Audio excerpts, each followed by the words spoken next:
काही गोष्टी झाल्या असत्या तर मी जातीचं नाव घेतलं नसतं. पण खालच्या जातीच्या पोराला, खालच्या जातीच्या लोकांचा जीव एवढा स्वस्त आहे का? प्रश्न उपस्थित मी हा करत आहे की जे म्हणून स्वतःला सामाजिक कार्यकर्ते समजून घेतात त्या सामाजिक कार्यकर्त्यांनी या पिस्टल विषयी, या गुन्हेगाराविषयी या महाराष्ट्रामध्ये आवाज उठवला जाणार आहे का? या व्यक्तीवरती याच्या अगोदर याची बॅक हिस्ट्री काढावी. या आरोपीवरती अनेक गुन्हे दाखल आहेत. खुनाचा गुन्हा सुद्धा या व्यक्तीवरती दाखल आहे. याच्या घरामध्ये हत्यारं आहेत असं बोललं जातं दबक्या आवाजात. त्याचीही चौकशी झाली पाहिजे. अशा गुन्हेगारी प्रवृत्तीच्या माणसांनी खालच्या जातीतल्या माणसाचा खून केलेला आहे, एका तरुण मुलाचा खून केलेला आहे. काबाड कष्ट करणाऱ्या आई बापाचा एक 18 वर्षाचा मुलगा आणि मुलीचं वय 20 वर्ष आहे. 2 वर्षानं मुलगी मोठी आहे. या मुलाच्या आई वडिलांना, भावानं, भावकीतल्या माणसांनी या मुलीच्या आई वडिलाला त्यांच्या घरामध्ये जाऊन या मुली संदर्भात कल्पना दिलेली होती की तुमची मुलगी,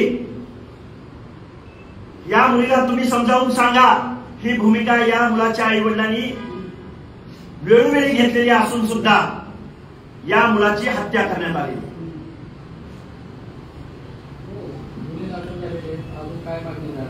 बघा, गुन्हे तर दाखल झालेलेच आहे. फास्ट ट्रॅक कोर्टामध्ये ही केस चालली पाहिजे, नाहीतर साक्षीदारांना फोडण्याचाही प्रयत्न यांच्याकडून होऊ शकतो. परत हे या माऊली सोड, त्यांचं कुटुंबीय, त्यांची भावकी ज्या गावामध्ये राहते, या लोकांना संरक्षण भेटलं पाहिजे.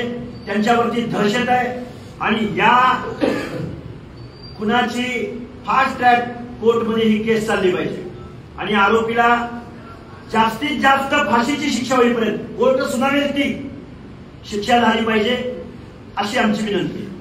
फाशीची शिक्षा होईल, पण त्याला 2 महिने तो वेदना भोगत होता. तुम्ही आताच त्याचा प्राण गेल्यानंतर आला, कारण वेदना भोगत असताना इथली प्रक्रिया चालू होती.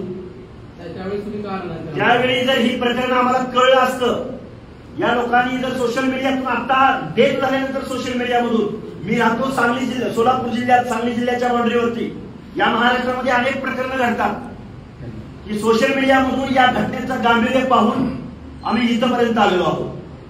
जर आम्हाला हीच गोष्ट त्याच वेळी कळली असती तर त्यावेळी आम्ही इथं आलो असतो. यामध्ये कुठल्याही प्रकारची शंका बाळगायचं कारण नाही. कळलं, त्याच्या अगोदर सोशल मीडियामध्ये ही बातमी नव्हती. मुलाचे आई वडील 2 एकर जमीन विकून 20 ते 25 लाख रुपये खर्च त्या मुलाला त्या प्रक्रियेमधून बाहेर काढण्यासाठी त्यांनी 20 ते 25 लाख रुपये खर्च केलेले आहेत. आई वडील अशिक्षित आहेत.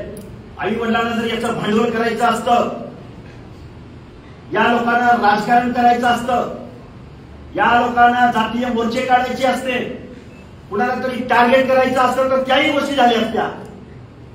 पण गरिबाच्या हत्येला, खालच्या जातीच्या लोकांना, त्यांच्या मृत्यूला किंवा त्यांच्या माणसांना किंमत नाही का?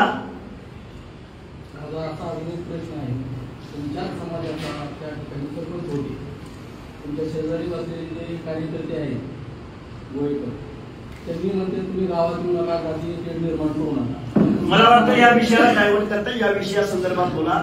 माझं म्हणणं असं आहे की या आरोपीला लवकरात लवकर, या आरोपी आणि त्यांच्या सह आरोपींना सगळ्यांना अटक करण्यात यावी आणि फास्ट ट्रॅक कोर्टामध्ये हा विषय चालवण्यात यावा. हा जो तुम्ही आरोपी सांगताय तो अटक झालेला आहे का? अटक झालेला आहे. हा आरोपी अटक झालेला आहे, पण याची बॅक हिस्ट्री पण तपासावी आणि सामूहिक गुन्हा असल्यामुळे मोक्काखाली कारवाई करता येते का?